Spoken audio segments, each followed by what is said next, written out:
Welcome back, guys, to Sharpe Sports Report. I'm Brandon, and it's just Alec here today.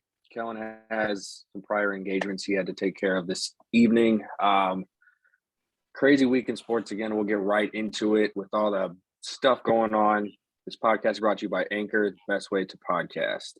Before we get started, also, I know, Alec, you touched on it. Shout out to the Georgia high school player, Robbie Roper, who has passed away today due to complications from a surgery, which is still unknown at this time. It's hard to see an 18-year-old kid who probably had a bright future just kind of not see that go through anymore.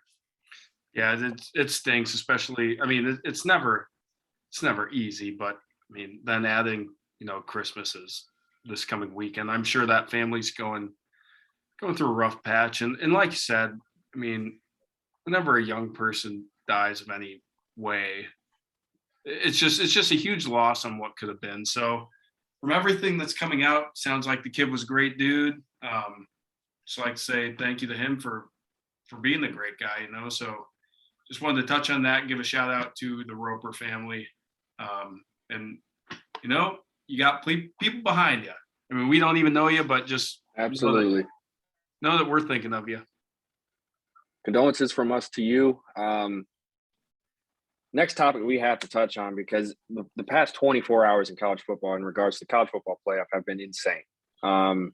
This whole new COVID rule now, so pretty much a team doesn't have enough players, that's a guaranteed forfeit. And they also said if all three teams but one have this issue, there's your national championship with no games played. I mean, what is happening? That's the craziest part. So it goes – the depth of this is crazy. And I'm actually, good for the NCAA for actually getting ahead of this.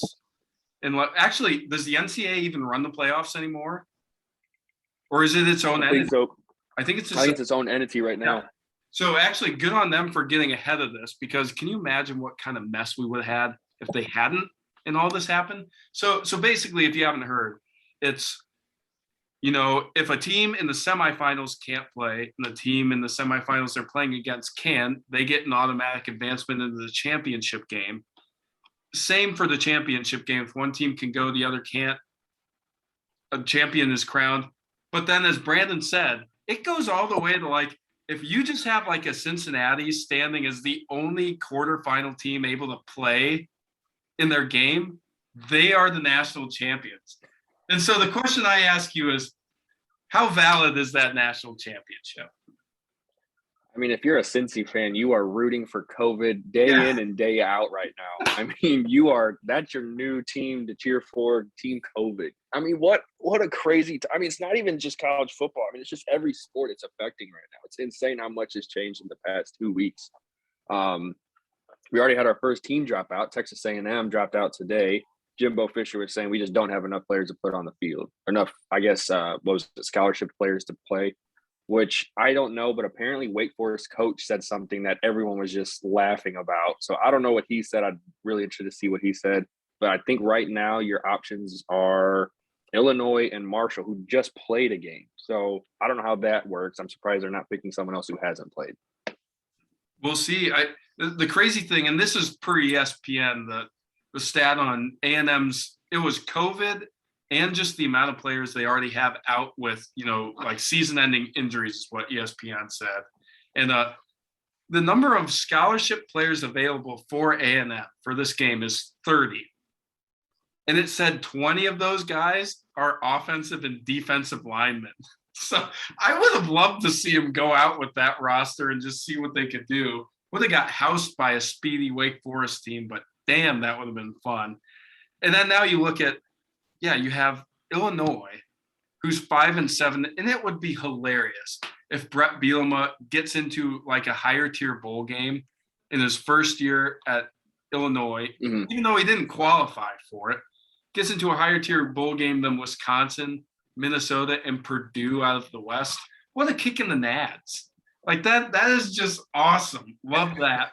And then if you're Marshall, hell, why not play another game? Who gives a crap? Did they win their bowl game that they played in? Yeah. Let's go get another W. Let's play a better team and see what happens. No. I think it's hilarious. And it's weird to think. On top of. Go ahead, Brandon.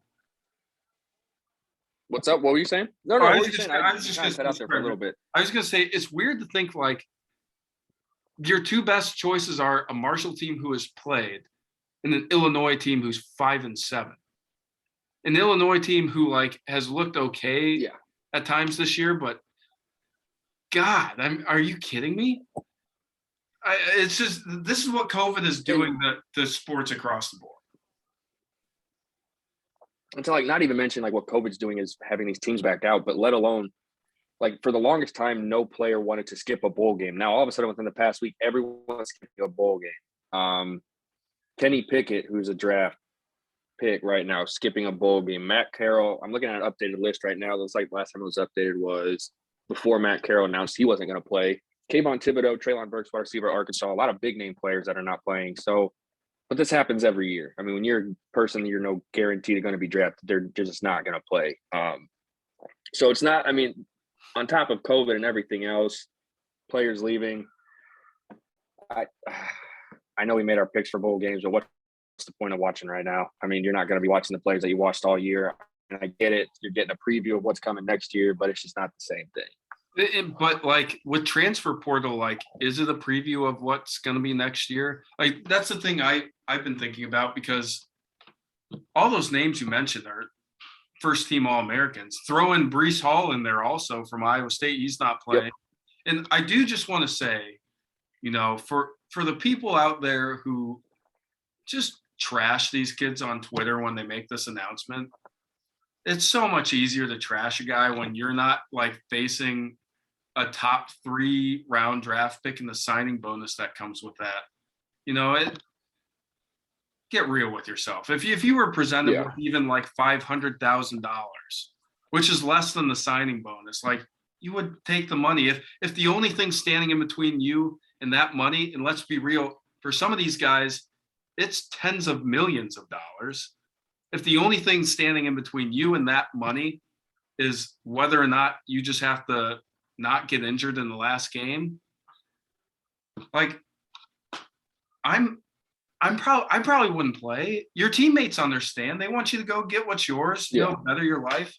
I just think it's such an outdated take to just be like, oh yeah, way to quit on the team, blah blah. You know, if you're not playing for a playoff, and this is the greater issue we can talk about now, is if you're not playing for a national championship, you know, what's the prize? Is it really worth risking the injury? We saw what happened to Jalen Smith for Notre Dame.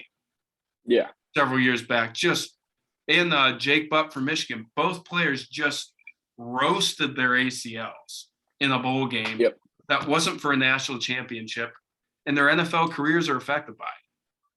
So it just, what do we think? Is it moving? I am traditionalist thinking, you know, the Rose Bowl, I would definitely play in the Rose Bowl. Any New Year's Six, I'd play for my team.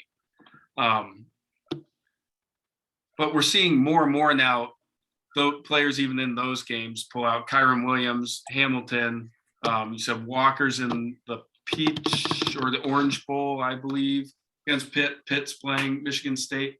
What's the fix there? Is it playoff expansion? Is it 12 teams? Or when we do that, is it just going to follow that anyways eventually, and people are going to choose? I almost feel like the whole not playing in bowl games is just going to continue to happen.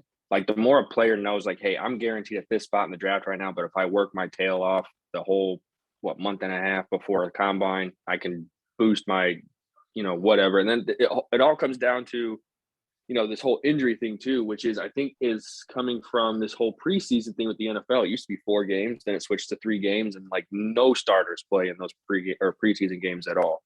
So I think it's just a fear. It means a lot of factors. I don't know if expanding a playoff field would it help that. I mean, it might, but I just don't know with all the other factors that they could be dealing with. Is it though? Is it solely the fact they're not playing for a national championship, or is it the fact that even if it were, you know, that amount of money, what's the risk? Like, in my mind, I think if you have a shot at the national championship, you're probably playing. Just from any competitor's standpoint, you probably agree with that as a basketball player. Like, if there's something to go win on the line big, like absolutely, let's go do it. Yeah. But I just wonder though, if you did make the playoffs 8 or 12, if after a couple years, you'd see people in the 8 through 12 seed range kind of being like, well, we got to play the 1 seed or the 2 seed. Like, what's going to happen? So I don't know what the fix is, but it does stink because, I mean, growing up, it never happened growing up. And you just love to see, like, these are matchups you never see in the regular season hardly. Yeah. So I'm going to switch I don't gears a blame little him. bit. Yeah, I don't blame him. No, I mean, I don't either. I'm going to switch gears a little bit. I know the first signing day period or recruiting signing days come and past, but the more I have done my research and read some stories, if you look at after the signing day has happened and now the transfer portal is open, there is like rankings now for the top 10 teams after signing day for transfer portal. Number 1 team right now is South Florida. They have 13 total commits from the transfer portal. Indiana is number 3, I believe. Michigan State is number 2 with 4, and then it's Louisville, Kansas, Jackson State, which they probably have the biggest recruiting date of an HBCU school, San Jose State, and then it just runs out with these smaller schools. Purdue's in there also, but it's crazy to think that some of these athletes that are going to these new schools now were 4 or 5-star recruits for these schools, but they just don't get playing time. So then they're going to go to a school where they know that they're going to be adored. It's interesting. I mean, Mel Tucker has proven you can go into the transfer portal, build a roster out of it, and win. I'm curious to see though, as we get a couple more years down the road here, like what the longevity of that strategy like will be in terms of a team's success.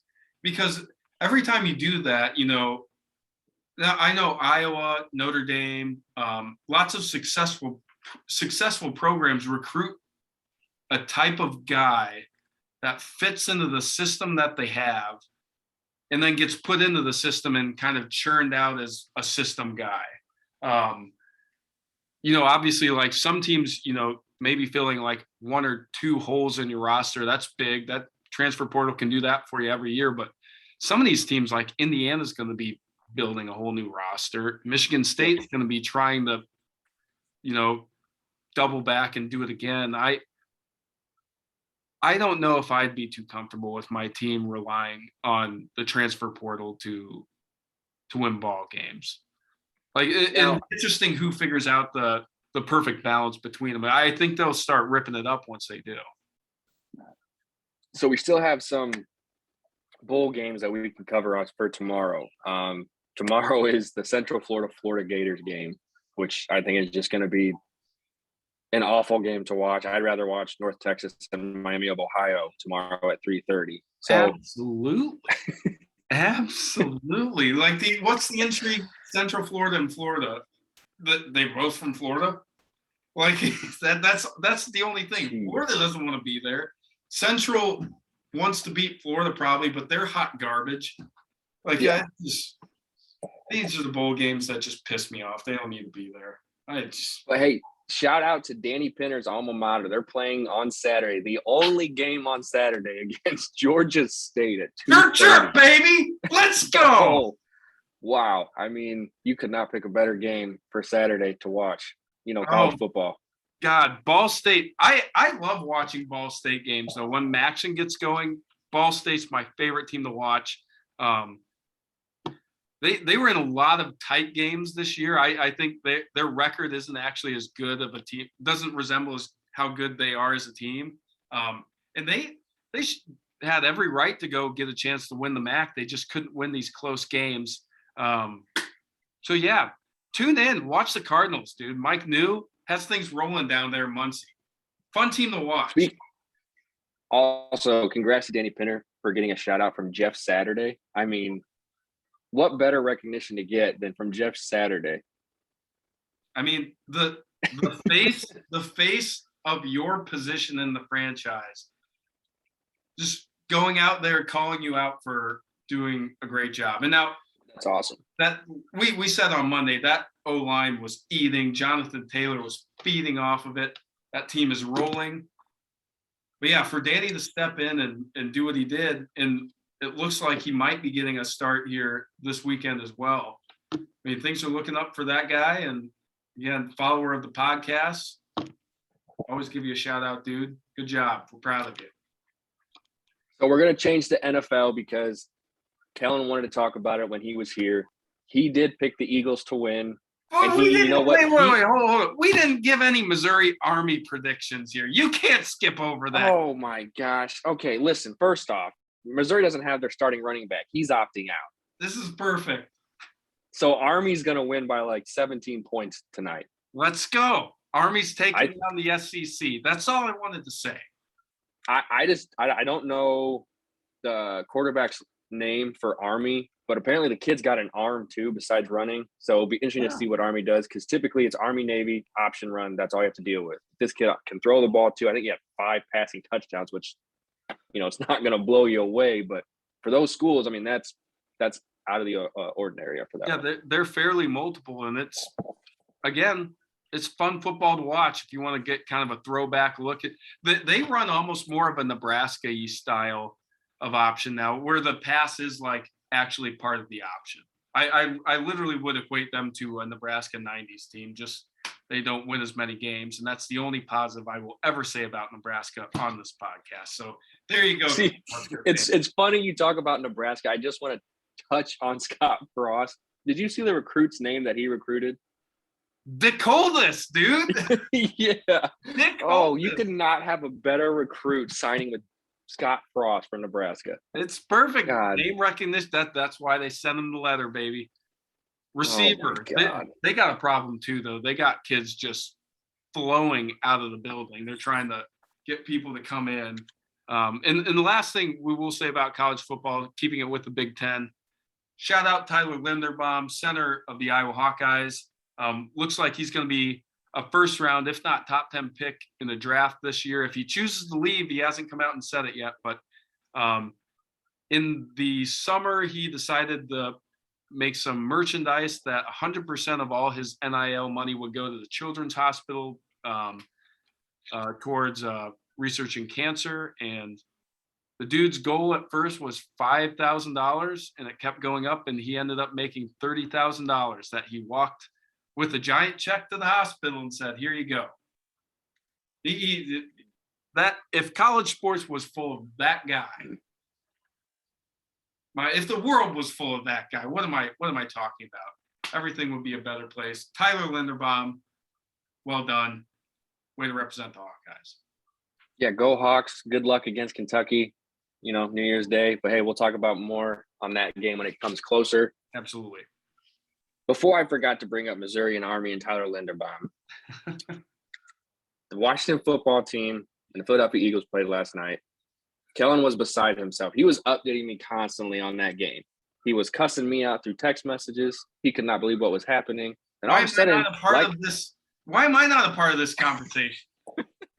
I don't know, but I'm pretty sure I told both of you guys on Monday that Jalen Hurts was going to have a big game on the ground, in which he did. I agreed with you.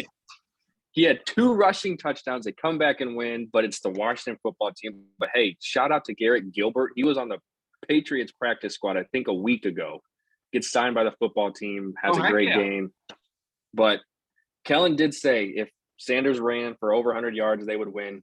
Ran for $131. Dallas Goedert had himself like a career day. I think he had over 120 yards receiving and 2 touchdowns. Don't know if that's going to mean much of anything for Philadelphia, but hey, congrats on the win. Yeah, and he also said that Jalen Hurts sucks ass and like he doesn't need to play. Dude only goes out there, goes 20 of 26 for like 300 yards. So, that interception was probably the craziest interception I've seen. It literally bounced off the heel of Goddard. So, I mean, come on, Kellen. Can't give Kellen too much credit here. Sticking with the NFL, we have a game tomorrow, which is actually a pretty big game. Buffalo and New England, I believe, is tomorrow's game. Buffalo coming off a pretty dominant win, but it's, Belichick and Mac Jones in that run game, it's going to be a tough one to stop. And if they can't stop the run, it's going to be a long day for Buffalo, especially for a division rival. It's hard for me to, as I was looking at this game, I was trying to go back and think, what can I take from the last game? And is it I think the only thing you can really take is that Buffalo couldn't stop the run when they knew it was coming, or they couldn't stop it enough to win a game. So do we really know what Buffalo's pass offense is going to do against New England's passing defense? No. I thought the Colts, we talked about on Monday, had plenty of chances against the Patriots through the air. Wentz just couldn't do it. I would probably lean New England just because the game is in Foxborough. They won at Buffalo and, again, established the run. But you have to think Buffalo is just going to be loaded up and ready for that. I mean, what was that, 3 weeks ago, if that? Yeah, I did make a mistake. It's not Thursday's game. But, hey, we're talking about it. Hey, yeah, why not? Why not? You got me. Thursday's game is actually between your guy George Kittle and Titans on Thursday in Tennessee. I think George Kittle has another big game. He needs a big game for me because he's on my fantasy team. So thank you, George. If you have a big game, that'd be great. I can't go against my guy George Kittle, fellow Hawkeye here. But the Titans are collapsing, absolutely collapsing. They're going to give it all they got because Indianapolis is right on their heels. Oh, yeah. So they better freaking win. I know Indy's got Arizona, but we just saw Arizona get the doors blown off them by Detroit. Who says Indy won't do the same? So it's crazy to wild card game. Crazy to see, like, without having your top player on a team like Tennessee, what that does to that team as a whole. I mean, it's insane. Derrick Henry should just get the MVP from here on out if he ever comes back healthy, because exactly what you just said. He's gone. What is the team? I mean, Tannehill looks like garbage. Everything is predicated on that guy just being a beast, which kind of makes you think, like, what's the front office doing?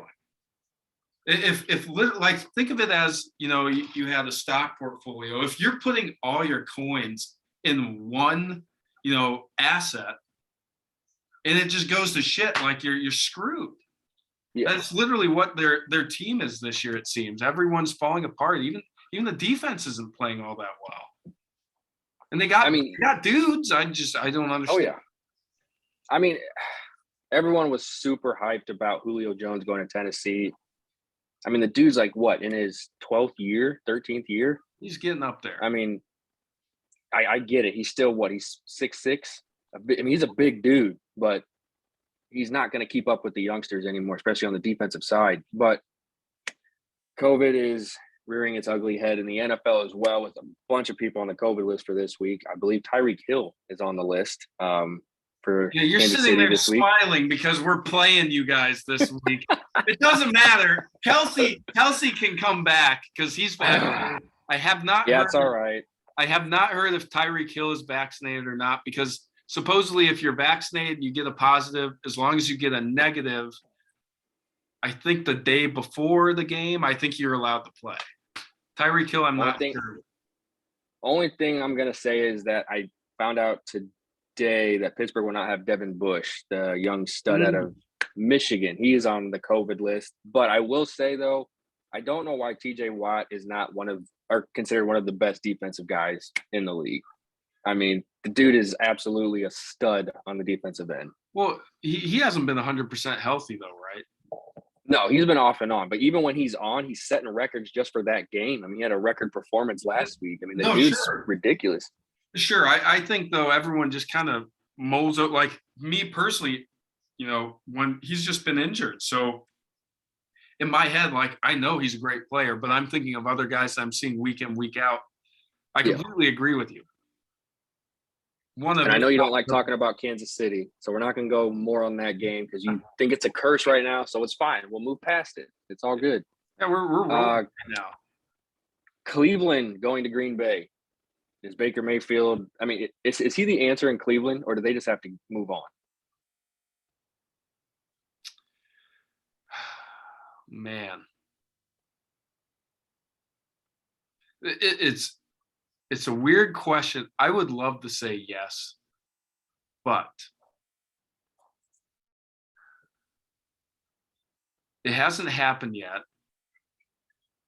They've had weapons around them. Something just feels off though about that franchise. Maybe it's just in my head because it's the Browns. Maybe they're never supposed to be good. But stuff just seems to happen with them. I mean, I think it's Baker Mayfield. I mean, the dude's in more commercials than he is on the field no, playing. that's what I'm saying. Like I don't like his demeanor off the field, but he's so competitive that like that franchise needs a guy like that, you know. And sure, I'm sure you can find a guy in the draft somewhere down the line, but look at all these teams that are struggling just trying to find a guy who like, and I understand that everyone cares. Yeah. You can just visibly see that the guy cares. And again, for a franchise like Cleveland, I think that should count for something. I'd like to see him do well. I don't, just because I'm a Steelers fan and they're in my division, so they can just keep being bad as long as they want. I'll be perfectly fine with that. I don't even think this game's going to be close. I mean, Green Bay has been on an absolute tear lately. I mean, yes, they only won by 1 point against Baltimore, but and honestly, I think Kellen said it best. It's their defense right now. I mean, they're injury just ridden right now on defense. Alexander, Zadarius Smith is out. I can't think of who else is out right now, but dude, Aaron Rodgers is Aaron Rodgers. He's always been Aaron Rodgers. You can't stop the man. No, it's so hard to bet on the guy, even though he's been a prima donna like the last several years. It just, dude's great. He is really, really damn good. My one thing though, the thing I'll say to pause about this game is Cleveland's another team over there that like back is as far against the wall as it can go right now. It has to win. Yeah, absolutely. Whatever I will shot say though, yeah, whatever shot they've got, Green Bay's going to get it. I did watch their game. What was it? Monday they played. I don't even know who they played. Las Vegas. I'm Raiders. sorry. Listen. We're in South Bend. I loved seeing how well Jeremiah Owusu-Koramoah played. He finally I think that was like his breakout game. He looked really good. Forced a fumble. Another South Bend native, Danny Pinters, as we touched on, they're going into Arizona against the Cardinals. Be a tough task, especially for the defensive side for Indy. I think the offense is just going to keep it going. I mean, you just feed Taylor the ball. That's pretty much your game plan. Feed Taylor the ball, and I'm actually going to make a prediction right here. I think Michael Pittman's going to have a huge game. After his send-off that I thought was kind of bull crap against New England, dude just didn't get the stats he wanted, was open several times, ball just wasn't delivered. As long as Wentz is okay in that game, I could see Pittman just being tenacious out there. I mean, Detroit was able to do it. Yeah. Why can't Indy do it? So look for Michael Pittman maybe to have a huge game to go along with that running game, because Arizona knows the running game's coming. So you're going to get plenty of one-on-ones. Like it's just, it has to happen, or else you're stupid. If you're not sending everyone to go get Taylor, you're stupid. I see. It's funny because I actually have a prediction that for any of our listeners who are bettors that I'm going to talk about with this game. I think Taylor runs for 2 touchdowns. He runs for over 90 yards, but under 100. So he's in between that 90 and 100 range. Okay. The dude's going to have another monster day. I think Indy, honestly, comes out swinging in this game. I feel like they're going to jump out to like a 21-3 lead before halftime, and then just run the ball, chew the clock. That's it. But they're going to get all those points on receiving in the first half and then rely on Taylor in the second half to close it out. 21-3 in Arizona. After that performance against Detroit exposed them a lot on the defensive side throwing the ball. Amon-Ra St. Brown had a great game. That I'd be a little bit shocked if they get out to that big of a lead. I'm not disagreeing with you. I think Indy will win. If I had to give a score prediction on that, I think it's going to be kind of tight because Arizona still has an offense. I think last week's game is kind of a, hey guys, what are we doing? Let's wake up here type of deal. So I'm going to go the Colts. I think they're going to put up 31. And I think Arizona's probably going to have 27 in a very just close standard NFL-y type game. No one really ever gets away from the other. But I do agree with you, Brandon. I think Taylor's going to be grinding it out at the end, and the Colts are built to do it. So As of right now, it is a 1-point favorite in favor of Arizona. Over is 49. So I just put it over there. Pretty much. So, hey, you're a betting man. Better put the money down, take your winnings, and call it a day. Next game, we just touched on it. Detroit beat Arizona. They play Atlanta. Really not much of implications with this game. Does Detroit come out with winning 2 in a row? I mean, is this what's going to happen right now? Or that's the only thing we're looking at. Would it be 3 or 4 or 3 or 5 also? That would be 3 or 4, because I'm pretty sure they lost after the Minnesota game. Yeah, so you know what? Let's go Lions. Let's see it. Let's finish the season on a strong note. Love seeing the kneecaps getting bit off. I like it. Next game, I found out that Leonard Fournette is pretty much on IR right now. They brought in Le'Veon Bell. They did, and he's going to be a boxer. He was thinking of becoming a boxer. Okay, we're not even going to start with this whole Jake Paul, Le'Veon Bell thing. Jeez Louise, dude. But they're also COVID prone and injury prone. Godwin is done for the season, torn ACL. I believe Evans is hurt this week. They go into Carolina, another division game. Tampa Bay pull this one out. I think it'll be tough. I think they do win just because they still have weapons outside of everything. They still have Gronkowski, I believe. The defense is fine. Everyone thought Cam Newton was back when he played his first game with Carolina, but he's been so inconsistent. McCaffrey's done for the season. Chuba Hubbard has been a bright spot, though. I mean, they drafted a kid out of Oklahoma State. Dude looks good, but Carolina is just not good defensively. I mean, they're just not good. I'm just going to go Tampa Bay quarterback. I mean, they do have problems, though. Like you said, if the injuries keep mounting up, it's not like they're a super young team, especially on the offense. So, like, I don't know. It's getting a little bit sketchy down there in South Florida. I'll give you a bet right now. Over under of tablets broken, over 1. You know, I'm going to go under 1 tablet. And we're going to say 1 headset. There we go. Broken in this game. I can get behind that one. Tom's eyes looked a little bit, regretful after he threw that tablet. So I don't think he's going for another. Point made. I'm not going to lie. That was probably the most boringest game I've ever watched. Horrible. In the NFL. But, hey, you're a former punter. You've got to love to see special teams, dude. Not at the expense of, like, everything else. I love punting. Love, like, my favorite play in football, the punt. Not even kidding you. Love special teams. But as a punter, I'm getting pissed too if I'm just trotting out there every time and there's like nothing, there's no circumstance or like anything riding on me pinning someone deep. If me putting you at my own 30-yard line and your 1-yard line is the same damn difference, why am I out there? Let's just go for it every damn time. Let's try to get some points, fellas. So the battle for first place in the AFC North is happening on Sunday. Baltimore heading into Cincinnati. I believe Lamar Jackson will be back more than 50% healthy than he was supposed to be against Green Bay. Joe Burrow and that offense is looking really good. Jamar Chase, I mean, everyone was dogging this kid in preseason for dropping balls, but he's probably one of the best rookies right now, if not the best rookie wide receiver right now in the league. I think this game is going to be a gritty one. And just from what I've seen the past couple of weeks with Harbaugh and the Ravens, oh God, I really believe he's going to try and go for 2 again, and they're going to lose the game.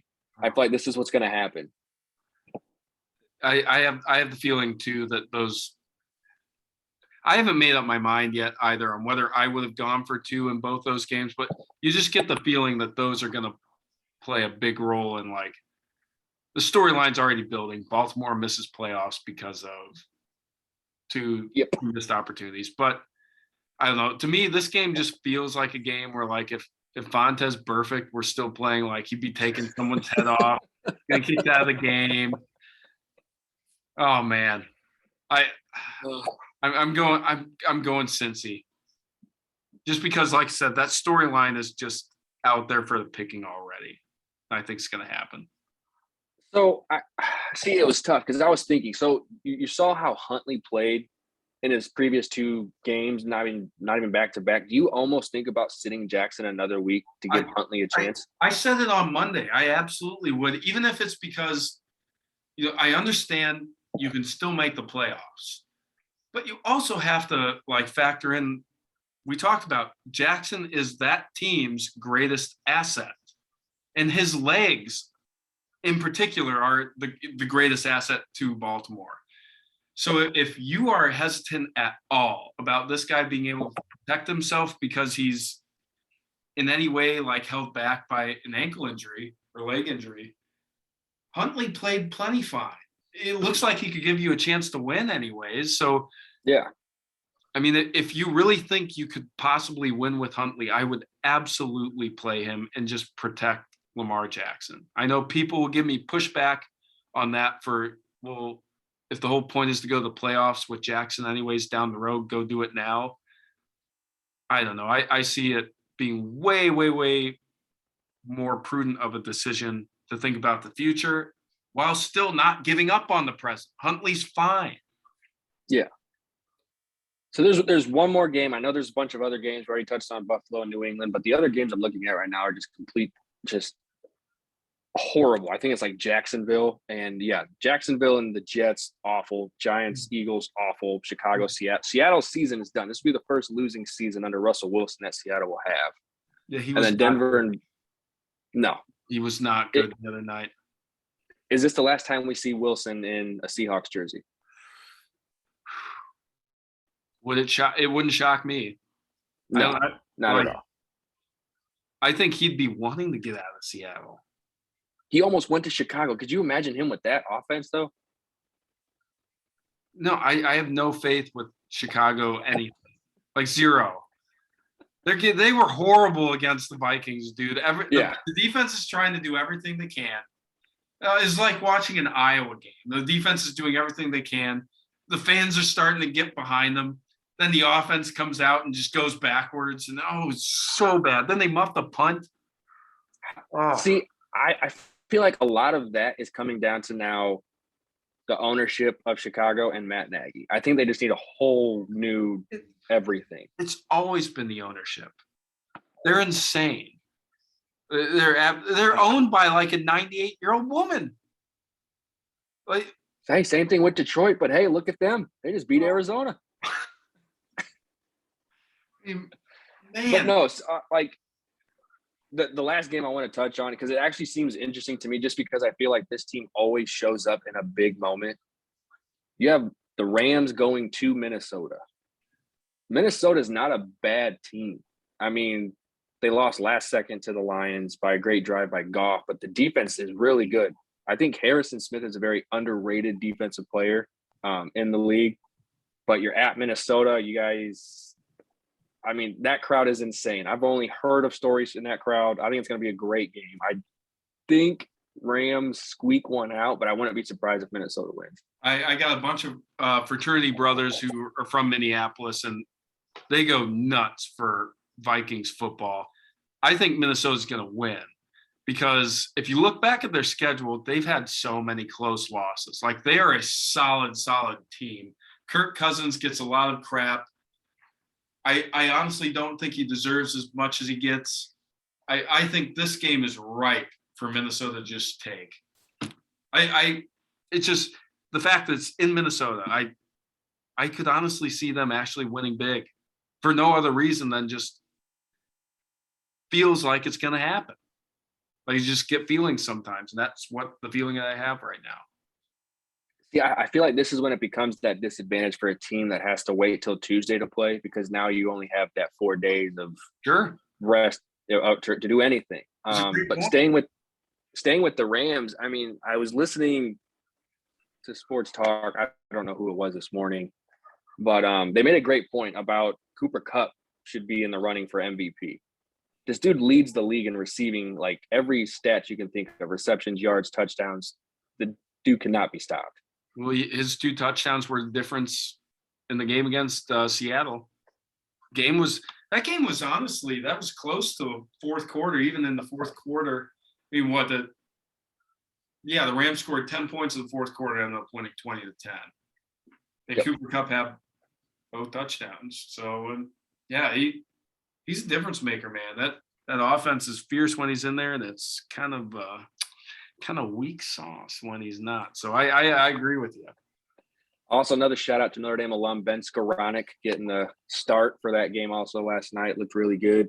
He was actually an undrafted rookie, so good for him. He needs to make some. He needs to make some like giraffe apparel. Like that's how that's how he needs to market himself. Just long, lanky giraffe. I copyrighted that, by the way, Ben. Can't take that. I don't know if you got the message from Kellen, but before we have to sign off for tonight, you want to talk about Tottenham and congratulating Tottenham? I don't know what that's about. You guys are more into we won a game against West Ham today. I don't know. Like, yeah, it's just great. But West Ham is coming off all kinds of injury issues. They had 0 of their starting defenders in there. Lucas Moore has a goal. Oh, we got a W. Let's go Spurs. It still doesn't mean anything. Well, I'm pretty sure we've covered, mainly everything. If there's anything that you want to touch on before we sign off for the evening and kind of get ready to drink some more this weekend for the holidays and watch Georgia State and Ball State. Oh, what'd you ask Santa for Christmas? I needed more whiskey, so I'm hoping that comes on Saturday. Okay. So that's kind of my big Christmas present right now. Okay, whiskey in particular. I mean, you can go into detail on this. Old Smoky whiskey. If there are any representatives that want to, throw some free whiskey our way, I'm drinking mango habanero with a little hint of ginger beer in there. Nice little kick. It's got some spice, so if you're a spicy person, it's a perfect drink for you. But please drink responsibly. Very good, very good. Now, my good friend Durando would say that is the woosah right there. That's good shit. Me personally, I am looking forward to just family time. Santa, you can bring me whatever alcohol you want as well. I'm not shy to whiskey. Did enjoy, and I must say, shout out to my Aunt Laura who's in town. Made a delicious drink before I got on the podcast. I'm not normally a guy for sweet drinks, but a little bit of Tito's vodka, some club soda, a little bit of ginger something or another in there, some lemon juice, and then tops it off with some thyme or rosemary, simple syrup, and some cranberries. Not muddled, whole cranberries. Sounds pretty damn good. Before I actually wanted to touch on this on Monday, but I forgot to. Your thoughts on Tiger Woods potentially coming back? I'm a Tiger fan. I know the golf world anymore is split. The dude is so great for the game in terms of exposure. Now, it'll be interesting because he said, he's not going to be playing in any majors anymore. He thinks. Dude has come back from literally a locked up back, so who knows? It was fun to watch him play with his son Charlie over the weekend. They shot a 62 in the scramble they played. Everyone loves a winner. Dude's a winner. People gravitate to a winner. I guarantee you when he goes to the senior tour viewership is just going to skyrocket. So, yeah, I'd love to see him come back. Understanding we'll never get vintage Tiger again, but just I like watching greatness. And he's one of, like Tom Brady, Aaron Rodgers. Actually, I couldn't put Rodgers in there. Tom Brady, Tiger Woods, like that's greatness. Everyone loves it's crazy to see like how identical their mannerisms are between Charlie and Tiger. Even just playing golf, the swing, the after swing, the antics. Wild. It's crazy. Their putting stroke is the same. Dude, we're getting old. Oh man. Like, Dude, so great stat since we're on Tiger. Before we get off here, for people who don't understand how dominating of an athlete Tiger Woods was, when he completed the Tiger Slam, and he won the Open Championship at St. Andrews that year, the odds going into that tournament were 2-1 Woods winning or not, which means it was either you bet on Tiger Woods or the entire field. And if you bet on the field and Tiger didn't win, you'd win. But like the sports books were that scared of this man, and he went on and won. So like if you really break it down, in golf, since it's an individual sport, every time he goes out in a major, he's normally playing against, other than the Masters, about 100 people. So the guy literally went, he won four majors in a row, literally went 400 something and up. That will never be, it won't be replicated in sports ever. Yeah. So like, that's why I would love to see him come back. Like I said, go ahead, Brandon.